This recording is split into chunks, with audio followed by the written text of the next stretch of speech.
Welcome to the Fortcast. I'm Cesar Trevino, and this is Citizens of Fortitude.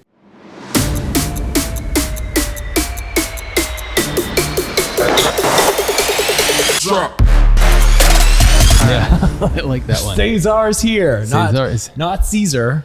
We learned that quickly. Yeah. It is Very early on. Julius Caesar. Caesar salad. Little Caesars. Just Cesar. Just Cesar. Just Cesar. Cesar Trevino. Yeah. Our buddy made it here on camera. First time. Yeah. What is up, man? Not much. How's it going? Long going time pretty member of the Fort. How long ago did you start with us? I started in June of 2019. Okay.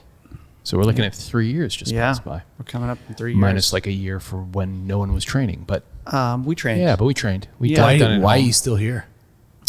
Love it.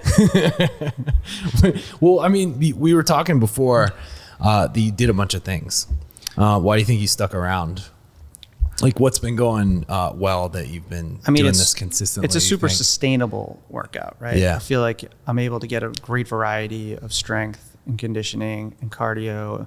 And I also love the people, Yeah. right? You know, I love coming here and seeing my squad every day, you know, checking in with the people that are ahead of you and after you and your core group at your time, you know, so it's really easy to come here every single day. Well, you're kind of a staple. 3 years, everybody knows you. Yeah.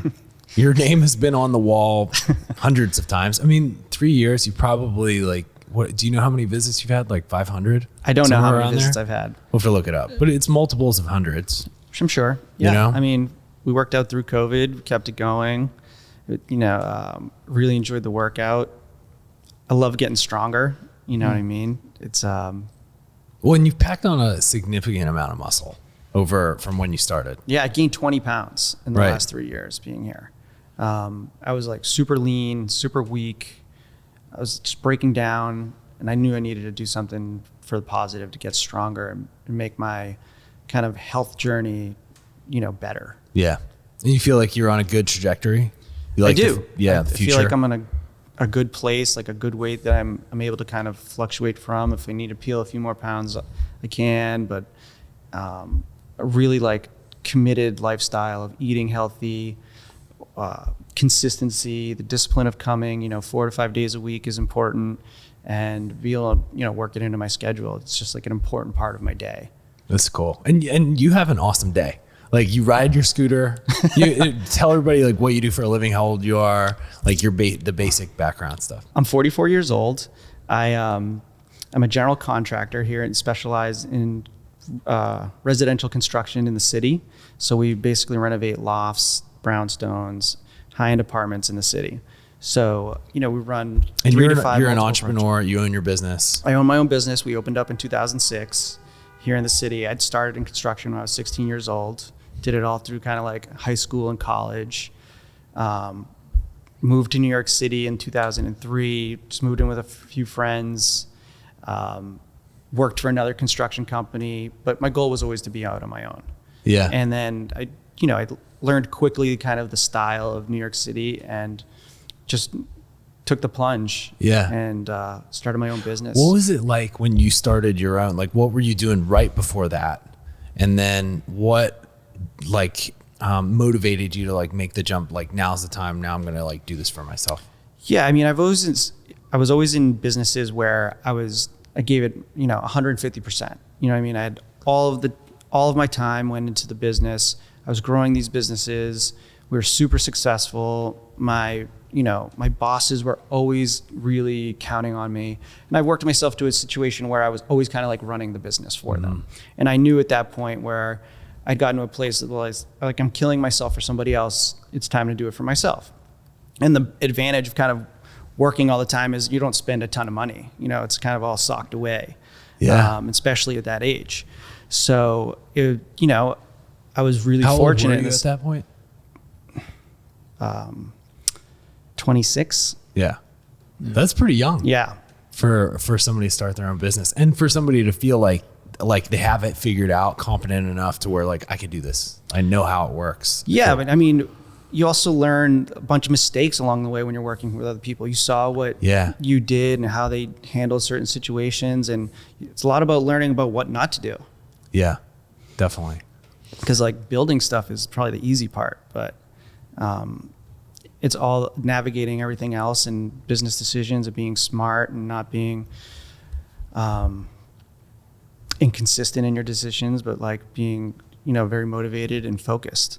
Yeah. I don't think I've ever heard from an entrepreneur who was like, I made 0 mistakes. It just does not happen. No. And I continue to make mistakes day in, day out and learn from them. But, it's also why I'm not a giant business. I've always kind of believed in the kind of the boutique model. Well, you have it seems a lot of control over like doing what you want. Cause I think you could, like, if you had the ambition or you really wanted to grow and be a lot bigger and bring more stress into your life, like you could, but you live this life that I'm really like. I'm really, you ride your scooter, you go to your job sites, you manage your guys, you're available, but you're not holding the hammer. Correct. You're not like doing the work. You're always working on your business, but you're not in it. Correct. You're not doing like the internal work. You're like managing it all and making sure everything's functioning smoothly. Correct. I mean, there's a lot of logistics go into what we do, and I just try to be multiple steps ahead of what my guys are doing. Yeah. They're better at it than I ever was. So I just continue to let them do that. I may be more of like creative and like a little more visionary than them, but they're very, very qualified and they're way better with a hammer and a drill than I ever was. Well, I've watched you with them. You're a great motivator to them. Like you hype them up. You motivate them. You remind them how good they are and give them the confidence that they can get something done or like do a job or do a thing that they haven't handled before. It's really amazing that we're able to like develop such a tangible product every day. You know what I mean? That's a really great thing about what we do. Like we really have something to hold at the end of the day when we're done with it. And I think I try to remind them that we can accomplish these things if we, follow these steps to get to the finish line. And they love that. Yeah. That's awesome. Yeah, Cesar's gotten us out of a few jams before, so we've gotten to see him and his team work firsthand, and it's a kind of a remarkable team. Well, they built this gym, like where we're at right now. Yeah. But it's like having seen other people in the same realm, like you guys have something kind of special here. And what blows me away is just like the speed at which they can get things done. Like what we tried our first couple gyms, we tried to do ourselves, and literally what would take 6 months takes them 6 days. Yeah, for sure. Well, that's because they know what they're doing and we do not. But it's that confidence. Yeah. That confidence and vision and execution and then just doing it. Yeah. I mean, I remember how it kind of all played out here, right? It was like the shutdown of the run gym.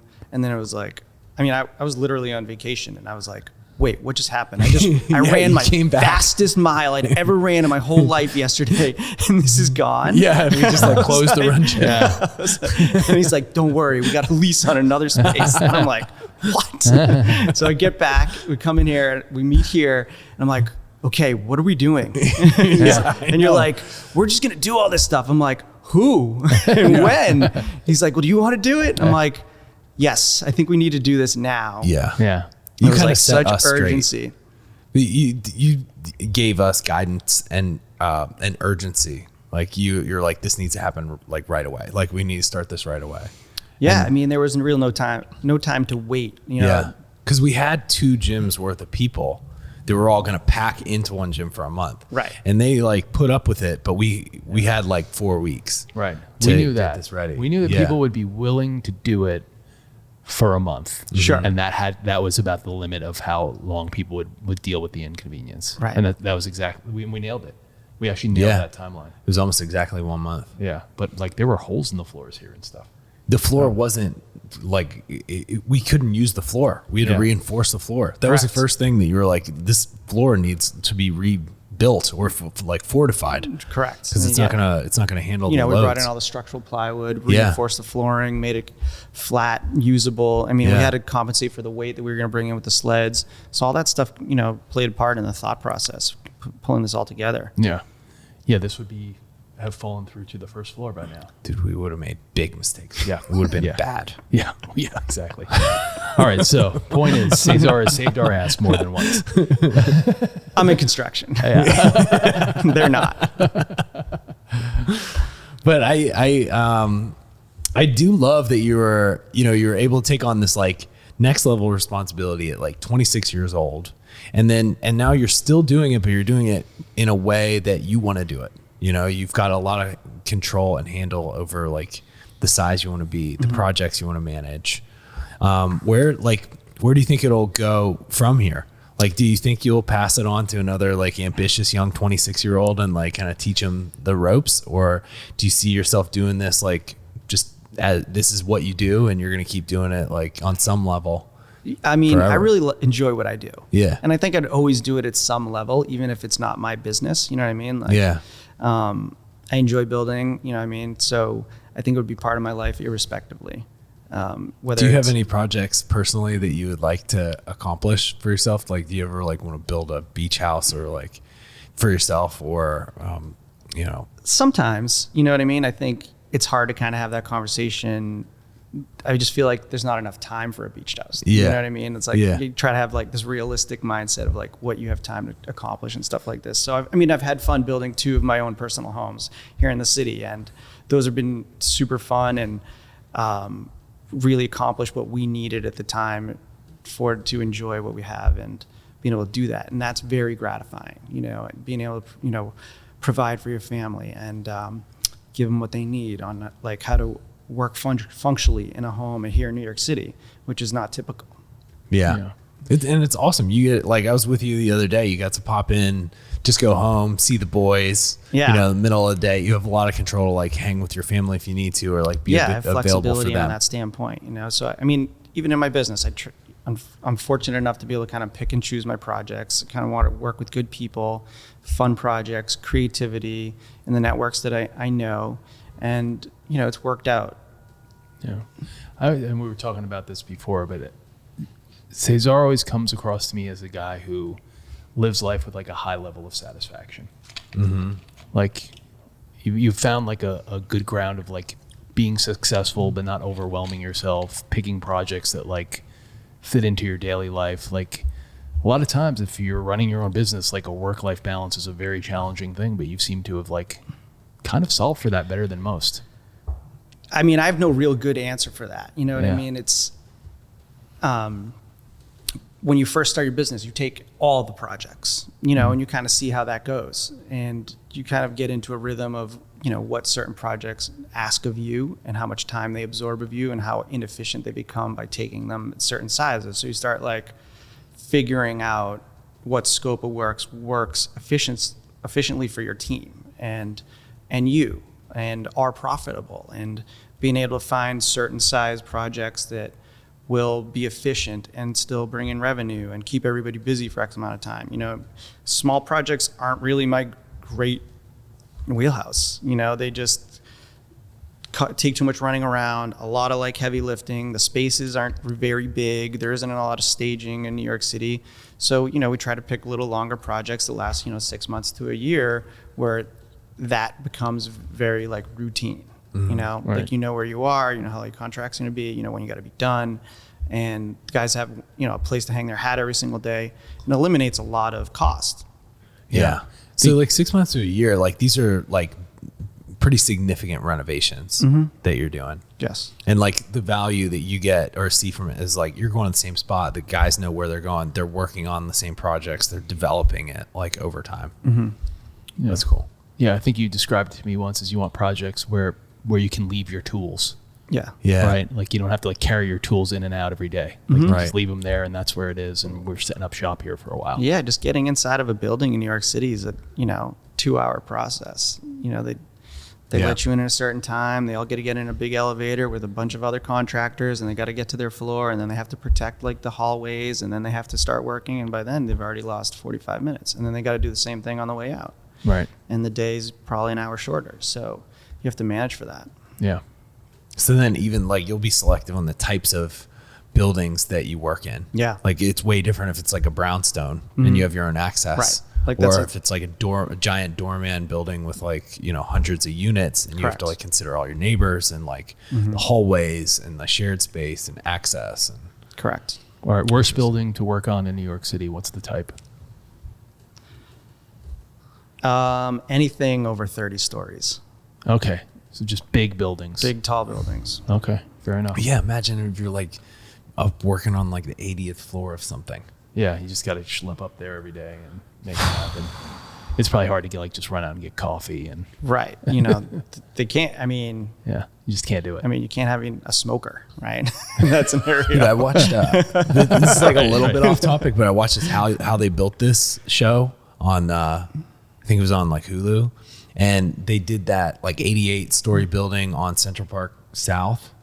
That's straight up and not very wide. It's a toothpick that goes straight up. At the very top of the building, there's a counterbalance weight that is measuring in real time the wind that is hitting it, and it's moving this 1,300 ton weight around on the building to keep it from swaying. It's incredible. It has a gyroscope on top of the building. Yeah. That is managing the wind hitting it to keep it from swaying so that people don't get freaked out. Yeah. It's an engineering. Because they said that it could handle it, but it would just be really unsettling for the people that live there. Yeah. All of those tall buildings, everybody has said that they're unsettling to be on That's top of. crazy. Yeah. You're gonna spend I have that to kind of imagine money. it's remarkably expensive to live up there. They said they're selling for $75 million. Yeah, so there you go. Right. If you bought it for $75 million, you don't want to get seasick in your own apartment. But that's what you get. Yeah. And a lot of them are having cracking issues on the walls and all that stuff because of the movement that's shifting. The drywall's cracking at all the corners and the seams and the ceilings moves are around. cracking. Yeah. It has to move because it'll fall. Right. Yeah. But the that- tolerances are too tight. Yeah. That's crazy. Yeah. All right. Well, here you go. There's it's a recommendation for 5-story or less living. Yeah. Well, Just keep it it's close going to to be the hard ground. to get a contractor. Just make sure Yeah, you won't that's need right. one. Right. If It's you your get any of inside this tip. high-story buildings. Yeah. So, what are you working on in the gym these days? What are you excited about? What lifts or efforts, movements, stuff? Squats and deadlifts are really kind of my favorite. What about them has your attention? I just never really got into it till I was here. Yeah. So it's been really fun to kind of see that progression and be able to move a little more weight every program cycle and just get stronger and better. You're definitely moving better than I've ever seen you move before. You've gotten the tone right. Yeah. For a while, you were lifting, I think, a little too heavy. It's the toughest thing for us to hold people back, especially when they're excited about weights. I feel like I kind of hit that in the fall last year. I feel like I went a little bit overboard and I got hurt, and I've just recovered maybe 6 or 8 weeks ago completely from that, and now I'm back in a good rhythm. It takes a little bit of a mindset shift and a little bit of a 1 step back, 2 steps forward, 1 step back, 2 steps forward. Every so often, you got to realize I might be getting a little too aggressive in the pace of me increasing, and then you got to intentionally pull back a little bit and then work from that place. Right. And then you'll find yourself kind of doing it again. I had to take my place to a very safe place. To kind of build it back up. And I think even the longer you're in the game, the more often you take the steps back. That's what I found for myself. Well, I think the longer you're in it, the less emotionally attached you are to the numbers, right? Yeah. I feel you kind of get to that. There's a time and a place for chasing numbers and feeling good about that. But then the more that you realize that those aren't going to change as dramatically no matter what you do, and that compared to actual strong people, they're not that impressive anyway, you dial back. Yeah. And you're well, let me just get good at it since I'm not going to be winning any world medals. At some point you kind of figure out your limit. Yeah. You have a particular frame, you have a particular size, and you will be able to, if you go from not doing it to doing it, you're going to build up to optimize. Sure. Right. But there's going to be kind of a hard limit for you at some point. And then you just want to get really good at that limit rather than perpetually driving the numbers up forever.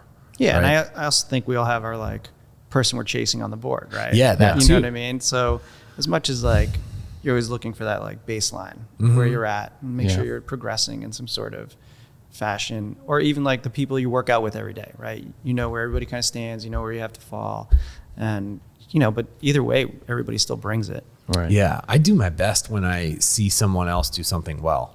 Yeah. For sure. Every time I squat or deadlift, there are these images, pictures, videos of like people I've either seen in person or have seen online executing really good lifts, and they'll pop into my head like right before I do the lift. So like, and they live in there. It's just like a catalog, a library that I've got in my brain that I'm sort of mimicking every time I step up to a meaningful weight. Right. Yeah. Lately I've been thinking more about, there's this, who was a great athlete and now he's a coach named Donnie Schenkel, who Kyle and I trained with once. Yeah. But he called me Carl. He called Kyle He called me Carl. Carl the whole time. He kept saying it's Kyle. He's Yeah. like Carl. Yeah, the fact that you corrected him, had that kind of bravery was impressive.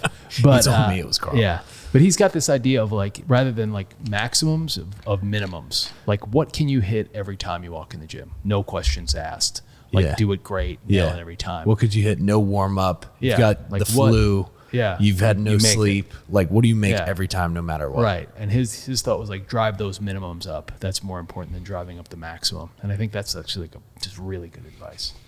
Like, what can you do really well all the time? On That's your interesting. I worst never day. heard that, but I actually kind of just started doing that. Was like warming up with a little bit heavier weight than I usually have. Just kind of like pushing myself a little bit closer. And like kind of knowing that like, okay, I can do these weights no matter what. Right. I can do these well no matter what, Yeah. even if I'm not feeling well, Mm-hmm. even if I'm not feeling good. Yeah, it's a big confidence booster. And I think it's also probably like, it's probably a better judge of your actual fitness. Yeah. Because every once in a while, like I've hit big weights in some lifts once, probably like I got a little lucky.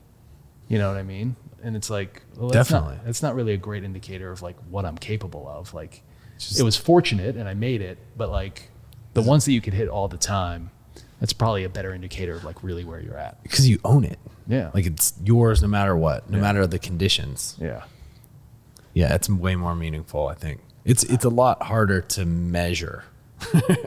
It know? is. It's more intuitive, right? You have Yeah. to really know your training. Like your 1 rep max, like you've done it. It's the most you've ever done. It's pretty cut and dry. Yeah. Having like an internal sense of what you can really do anytime you walk in the gym takes experience. Every time. Because it takes a bunch of repetitions Yeah. to know that you can do it every time. Yeah. You know, you're going to have to do it at least 20 times before you know, like, okay, Yeah. like I own this weight. I can do it whenever. Yeah. And it's also a great indication that like, if you are struggling if you know that those are your minimums and you are struggling or you cannot make them, that like you need to kind of reassess your physical state. Sure. Like, are you injured? Are you sick? Is something going on that needs to be addressed? How's your back, by the way? Because you've intermittently like had like back pain, back Yeah. trouble. I think like in a common way that a lot of people do. I definitely have. How is it these days? much stronger, much more consistent. I mean, no real like throwing the back out has really happened in probably a year. That's or, great. Longer. That's really great. So it's been, the deadlift has been so helpful for that. You know, Yeah. I mean, I always look forward to those programs that, you know, have a deadlift day where I can kind of like keep that repetition going, keep that strength happening, and working towards having like a healthier back. You think it's like you have a good intuition of your positions, like your posture, or like managing the weight better, a combination of both? Yeah, a combination of both. I feel like my grip strength is what's kind of like holding me back a little bit right now. That's a weird thing, how when the grip goes, like that's when people hurt their backs. Yeah. Have you ever noticed that or see that? Is when they start the bar starts slipping, Yeah, and a lot of times like it throws their whole position out. Yeah, for sure. So like having a strong grip like actually Critical. helps yeah. Critical. The If you don't safety have of a your strong back. grip, you're just not going to make the lift anyway. Like, Yeah. it's just not going to happen. I want to circle back to something you said, because this is something that I see a lot with people who have had back injuries or struggle with it. And like, I like that you've embraced the deadlift as strengthening your back to make it not a problem anymore, because most people who come to us are like, my back hurts, so I can't deadlift. And I think like that is I get it, right? Like that makes sense, but it is completely counter to what is actually going to fix the problem. Like if you have a problem, this is a good testament to like, you have to attack it and strengthen it. Like avoiding it is never the answer. No, I mean, and especially the way we deadlift, right? You know, it's methodical and has a plan behind it. So you can work up to those weights, you know what I mean? And when we get to those one max, I mean, your back's tight the next day. I mean, you're sore irrespective if you have a perfect back or not.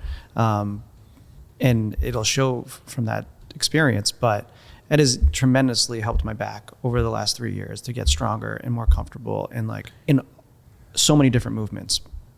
Yeah, for sure. Yeah, I feel not great if I haven't deadlifted, and where that's when my back really starts to like give me problems. Is if I'm not deadlifting regularly enough, or if I'm not deadlifting heavy enough. Yeah. Oddly enough, like if I have to like have a meaningful weight, like, you know, something that I'm doing 5 or less reps, and like at least once a week. Yeah. I think that's right. It doesn't necessarily If have I to don't- be in the ground, but it's important. Yeah. Or else things really start like not feeling right. Yeah. Well, it's And funny you said like your squat and your deadlift are your favorite lifts, and you have a training experience before us, but you hadn't done those. Like that's, I mean, we just find those to be so foundational. It's surprising to me that there's like, you can go through like training and not having squatted or deadlifted. I mean, I don't know if your experience has been like this, but those are really hard lifts to put into For sure. group fitness. Definitely. So, right. Like and it's- probably shouldn't be in group fitness, honestly, like in some ways. Yeah. right. Depending on what you could categorize as group So fitness. But the other alternative is like maybe you were on a sports team that you did some strength and conditioning work, or you had a personal trainer, yeah. but that's kind of it. Yeah. Or you just like went online and figured it out yourself, coached yourself, which that is difficult. I couldn't imagine doing that. I mean, Yeah.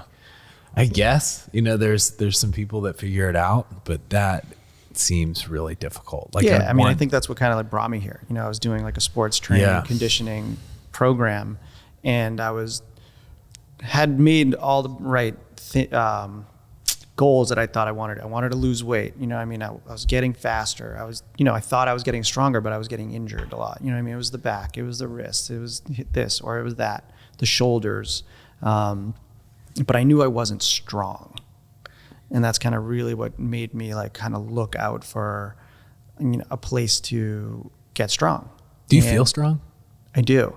When I went home with you the other day, and your boys like ran to the door, they jumped on both of his arms, and he just like Hercules them up, and they're both hanging from him. Yeah. And I thought it was awesome because I mean, like you are strong, man. Yeah. Like, and that was nothing. That's what every dad wants to feel. Yeah, it was like right? super fun, right? We call it crane truck, and they're like, "Dad, pick us up, crane truck." You put one in each arm, you lift them up, and they really love that. Yeah, you're 44 years old. You're probably stronger than you've ever been. You're Definitely. getting stronger. No question. I'm the strongest I've ever been, probably the healthiest I've ever been. Crushing it in your career. Yeah. Work is good. Where's this going? What's I don't next know. for you? We'll see what's next. You Just know? keep it going. Just keeping it going. You know, we have very busy lifestyles and in a demanding environment. Yeah. You know, you can only, I mean, we're at the point where you just got to grow organically, but like strive for more. But, you know, it's also, I really enjoy being with my family and my kids and enjoying the weekends with them and being super active and traveling. And, you know, and that's takes a good amount of time that you have to figure into your life. That's awesome, man. Yeah. Well, it seems like you got to figure it out, man. Well, that's why we least wanted. for now. Yeah, that's why we wanted you to come on. And, At least better than most, I think. Definitely. Appreciate it. All right. Well, this has been the forecast, and I'm Kyle Fields. And I'm Dan Trink. We'll go ahead and wrap it up here. We take things seriously, or we take training seriously, And we do what works. And we get the tagline right. and we'll get it right one of these days. See you guys. Cesar, thanks for coming. Thanks, See man. you Thanks, later. guys. Bye, man.